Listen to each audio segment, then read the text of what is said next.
नमस्कार, मैं अंजलि मिश्रा। स्वागत है आप सभी का हमारे चैनल में। पीएम मोदी की नॉर्वे, क्रोएशिया और नीदरलैंड की यात्रा स्थगित कर दी गई है। पाकिस्तान में तनाव के बीच बड़ा फैसला लिया गया है।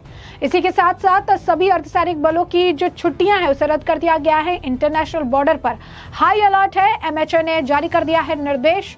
इसी के साथ स्वीडन ने भी अब एक नोटिफिकेशन जारी किया है। कहा है बलूचिस्तान, पाक अधिकृत कश्मीर और खैबर और पख्तूनख्वा के यहाँ से जो है उड़ान नहीं भरी जाएगी। तो ये जो है ये ट्रैवल करने की बात भी उन्होंने कही है कि यहाँ से ट्रैवलिंग जो है उस पर भी उन्होंने कहा रोक लगा दी है कि यहाँ से ट्रैवल नहीं करना है, क्योंकि अभी सिचुएशन काफी ज्यादा टेंस है। क्या है पूरा मामला, विस्तार से जानेंगे। सबसे पहले बात कर लेते हैं प्रधानमंत्री नरेंद्र मोदी की। तो पीएम मोदी की नॉर्वे, क्रोएशिया और नीदरलैंड की यात्रा स्थगित कर दी गई है। भारत ने पाकिस्तान और पाकिस्तान के अवैध कब्जे वाले कश्मीर में 9 आतंकी ठिकानों पर मिसाइलें दागी। इस कार्रवाई को ऑपरेशन सिंदूर का नाम दिया गया। इससे पहले प्रधानमंत्री मोदी ने अपना रूस दौरा भी स्थगित कर दिया था।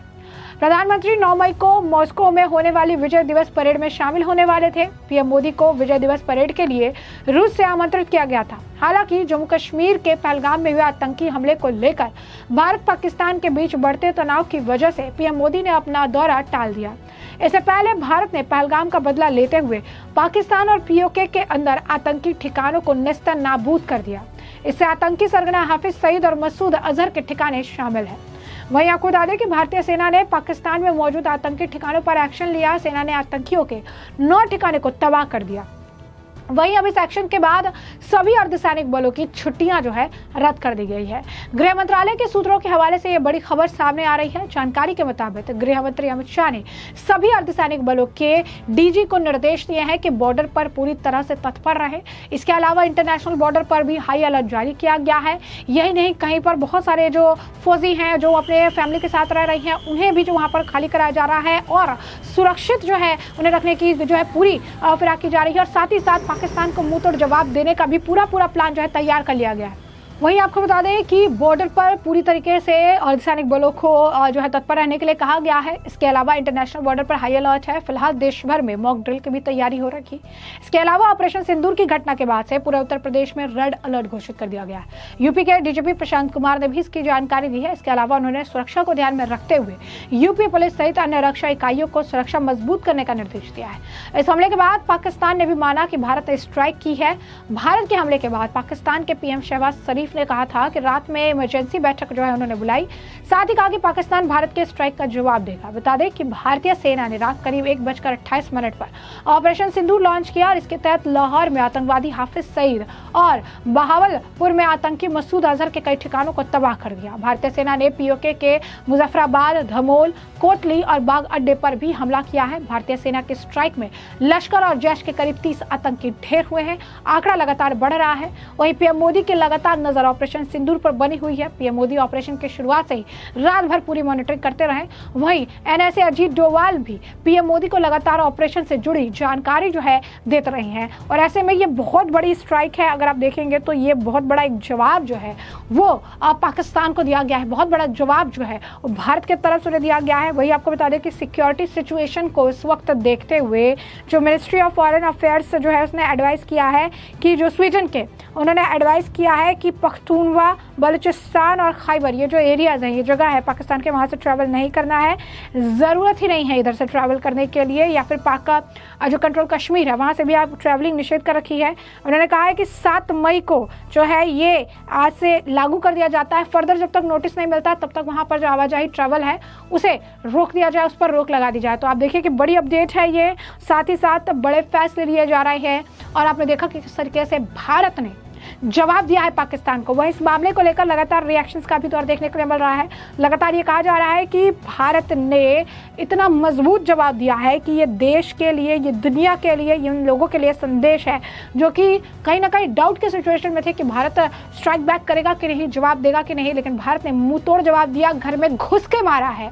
और अब पाकिस्तान की सेना और पाकिस्तान के प्रधानमंत्री भी मान रहे हैं कि भारत ने जो है अटैक किया है, वो भी पाकिस्तान में घुसकर।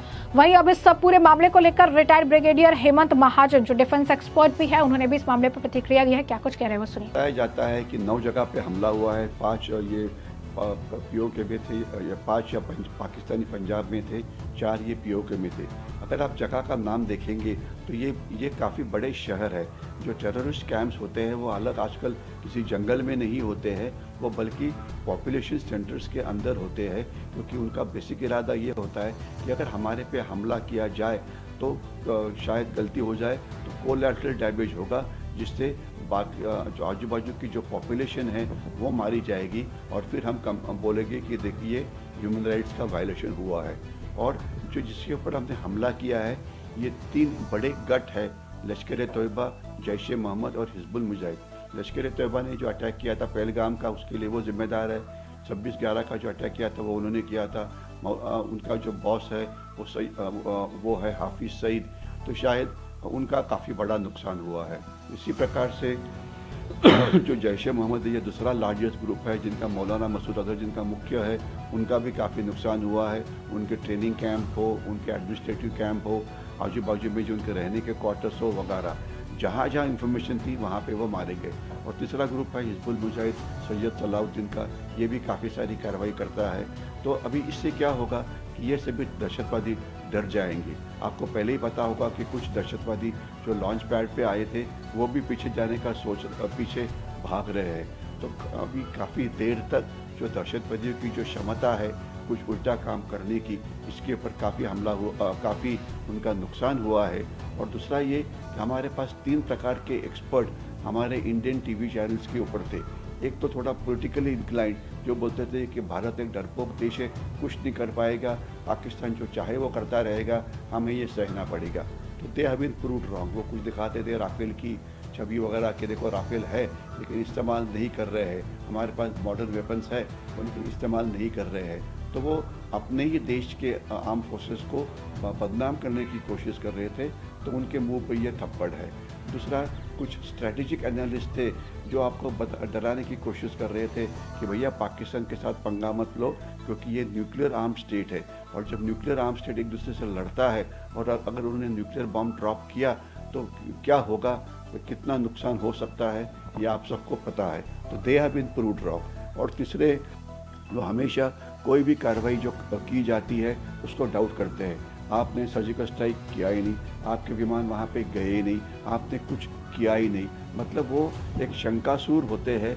कोई भी चीज़ गवर्नमेंट करती है तो उसमें उनका इरादा एक ही होता है, प्रूव करना कि गवर्नमेंट ने कुछ किया ही नहीं। और वो अपनी पूरी ब्रेन पावर इस प्रकार से इस्तेमाल करते हैं कि भारत एक डरपोक देश है, भारत कुछ कर नहीं सकता है, इस प्रकार की वो भारत की छवि दिखाने की कोशिश करते हैं। लेकिन इस प्रेजेंट हालात में पाकिस्तान ने कंफर्म किया है कि उनके ऊपर स्ट्राइक हुए हैं, उन्होंने कंफर्म किया है कि उनका नुकसान हुआ है, और वो अभी यूनाइटेड नेशंस की मीटिंग मांग रहे हैं कि भैया जल्दी करो, आर्टिलरी फायर कर रही है।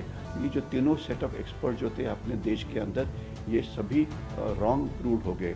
और कुछ हमारे ही लोग थे, वो बोलते थे कि देखो भैया अगर हमला करना है तो उससे काफ़ी समय लगता है, तो 4 महीना, 5 महीना, 6 महीना लग सकता है, तो इसलिए आप अभी कुछ प्रेशर मत डालिए। तो ये भी एक बड़ा स्ट्रैटेजिक डिसेप्शन हुआ है। हमारा समय सही था, हमारे टारगेट्स सही थे, हमने जो टेक्नोलॉजी यूज़ की वो भी अच्छी थी, और पाकिस्तान से अभी तक कोई ख़ास रिटेलिएशन नहीं आया है और लगता नहीं है कि वो कुछ करेंगी।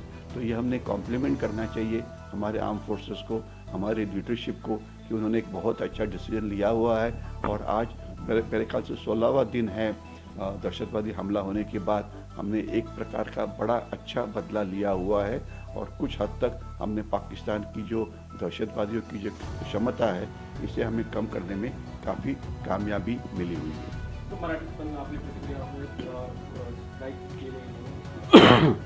हा जो स्ट्राईक झालेला आहे हा पाकिस्तानच्या पंजाबमध्ये स्ट्राईक झालेला आहे, आणि पाकिस्तानी पंजाब जो आहे हे पाकिस्तानचं हृदय आहे। पाकिस्तानी पंजाबचं पाकिस्तानी सैन्यावरती मोठं नियंत्रण आहे। त्यांचे जे मुख्यमंत्री आहेत मरियाज नवाज शरीफ, या नवाज शरीफचे पुत्री आहेत, आणि POKमध्ये तर स्ट्राईक झालाच आहे। आणि जिथे आपण स्ट्राईक केला आहे हे सगळं लष्कर तैयबाचे मुख्यालय आहे, त्याच्यावरती हल्ला केला आहे। त्यांचं हाफिज सईद मुख्य आहे, जैश ए मोहम्मदचं जे इन्फ्रास्ट्रक्चर आहे त्याच्यामध्ये ट्रेनिंग कॅम्प असतात, त्याच्यामध्ये कॉन्फरन्स हॉल्स असतात, त्याच्यामध्ये मदरसाच असतात, त्याच्यामध्ये मस्जिद असतात, राहण्याच्या जागा असतात, तर त्या बर्बाद झालेल्या आहेत। तसंच जे हिजबुल मुजाहिद जो तिसरा मोठा गट आहे त्यांच्या पण इन्फ्रास्ट्रक्चरला मोठं डॅमेज मिळालेलं आहे. म्हणजे जिथे जिथे आपल्याकडे माहिती होती की दहशतवादी लपलेले आहेत ते सगळे या हल्ल्यामध्ये बर्बाद झालेले आहे आणि पाकिस्ताननी हे ॲक्नॉलेज केलेलं आहे. आता मुख्य असं बघायला पाहिजे, आपण जे गेल्या काही दिवसामध्ये जर आपलं टी व्ही डिबेट बघितलं तर त्याच्यावरती 3 प्रकारचे एक्सपर्ट आपल्या देशाला आपल्याच टी व्हीवरती बदनाम करायचा प्रयत्न करत होते. एक तर पॉलिटिकल एक्सपर्ट्स की काही होणार नाही, शंकासूर की आपण हल्ला केलाच नाही, आपली विमानं आत गेलीच नाही, दहशतवादी मारले गेलेच नाही. तर त्यांच्या आता म्हणजे तोंडावरती एक थप्पडच लागलेली आहे की आता पाकिस्तान स्वतः मान्य करतं आहे की अशा प्रकारच्या गोष्टी झालेल्या आहेत. तर हे पॉलिटिकल एक्सपर्ट्स की आपण अतिशय घाबरट देश आहोत, they have been proved wrong. दुसरे आहेत की काही सो कॉल्ड इंटरनॅशनल एक्सपर्ट्स की त्यांचं म्हणणं आहे की अरे जग आपल्याबरोबर राहील का, म्हणजे there is a paralysis by over organisation की आपल्याला रशिया मदत करेल का, युरोप मदत करेल का. आणि हे सगळे देश आपल्याला ॲडवाईज करण्याचा प्रयत्न करत होते. युरोप म्हणालं की तुम्ही जाऊ नका, तुम्ही रिस्ट्रेंट दाखवा, कारण युद्ध परवडणार नाही आहे. आपल्याला काही युरोपची परमिशन घ्यावी लागत नाही युद्ध करण्याकरता. लोक म्हणत होते की अमेरिकेला आवडणार नाही, रशियाला आवडणार नाही. तर तसं काही नसतं, हे कोणालाही आवडणार नाही ती नाही. आपल्याला वाटलं आपण आपल्या राष्ट्रीय हिताचं रक्षण करायला पाहिजे, ते आपण रक्षण केलेलं आहे. तर हे सगळे जे स्ट्रॅटेजिक एक्सपर्ट्स होते ते पण चुकीचे ठरले. याच्याशिवाय जे आपले काही अदर एक्सपर्ट होते ते म्हणजे म्हणायचे की पाकिस्तानकडे न्यूक्लिअर वेपन्स आहेत, तर त्याच्यामुळे आपण हल्ला करायला नको, कारण त्यांना राग आला तर ते न्यूक्लिअर बॉम्ब वगैरे फायर करतील. तर ते सुद्धा आता रॉंग ठरलेले आहेत. तर याच्यामुळे हे जे सो कॉल्ड एक्सपर्ट्स की जे आपलं मत देऊन आपल्या लोकांना घाबरवण्याचा प्रयत्न करत होते आणि निराशेचं वातावरण देशामध्ये निर्माण करायचा प्रयत्न करत होते की आपण काहीही करू शकत नाही, हे सगळे रॉंग ठरलेले आहेत. आणि याच्याकरता आर्म फोर्सेसचं कौतुक करायला पाहिजे. आपण जी टार्गेट्स शोधली होती ती अतिशय उत्तम होती, त्याची माहिती आपल्याकडे चांगली होती. आपण उत्तम टेक्नॉलॉजी आणि वेपन्सचा वापर केला, कारण ही मिसाईल्स काही मिनिटाच्या आतच टार्गेटवरती पोचतात आणि त्यांनी सगळी जे नुकसान करायचं होतं ते सगळं केलेलं आहे. म्हणजे आपण जगाला दाखवून दिलं की जर गरज पडली तर आम्ही आमचं राष्ट्रीय हिताचं रक्षण करण्याकरता युनायटेड नेशन्स सिक्युरिटी काउन्सिलकडनं परमिशन घेत नाही, अमेरिकेकडनं परमिशन घेत नाही, युरोपकडनं परमिशन घेत नाही. आम्ही आमच्या राष्ट्रीय हिताचं रक्षण करतो. कारण ज्यावेळेला दहशतवादी हल्ला झाला त्यावेळेला दहशतवाद्यांनी पहलगामला अमेरिकेकडनं ओके घेतलं होतं का, युनायटेड नेशन्सकडनं ओके घेतलं का की आम्ही हल्ला करतो आहे, किंवा युरोपला विचारलं होतं का की आम्ही हल्ला करू की नको. तर त्यांनी जर तुमची परमिशन घेतली नाही तर तुम्ही असं भारताला कसं म्हणता आहात की तुम्ही आमची परमिशन घ्या. तर म्हणजे हे सगळे जे म्हणजे अशा प्रकारचे जे इंटरनॅशनल एक्सपर्ट्स होते हे सगळे रॉंग प्रूव्ह झालेले आहेत. आणि भारताने दाखवून दिलेलं आहे की हा एक नवीन भारत आहे जो आंतरराष्ट्रीय परिस्थितीमध्ये, डिफिकल्ट परिस्थितीमध्ये स्वतःच्या राष्ट्रीय हिताचं रक्षण करण्याकरता समर्थ आहे. हा एक सर्वात मोठा मेसेज आपण जगाला दिला आहे. आणि पाकिस्तानची अजून हिंमत झालेली नाही आणि आता ते चुपचापपणे सगळं ऐकून घेतील. बघूया काय होतं आहे, बघूया त्यांचा मिलिटरी रिस्पॉन्स काय होईल, बघूया त्यांचा पॉलिटिकल रिस्पॉन्स काय होईल. परंतु एवढं नक्की की आपण मोठ्या प्रमाणामध्ये बदला घेण्यामध्ये आपल्याला यश. तो जैसे कि आपने उनका बयान सुना है और हमने आपको जो पूरा मामला है विस्तार से बताया, इस मामले पर अब आपकी जो राय हो कमेंट सेक्शन में कमेंट करके जरूर साझा करिएगा. धन्यवाद.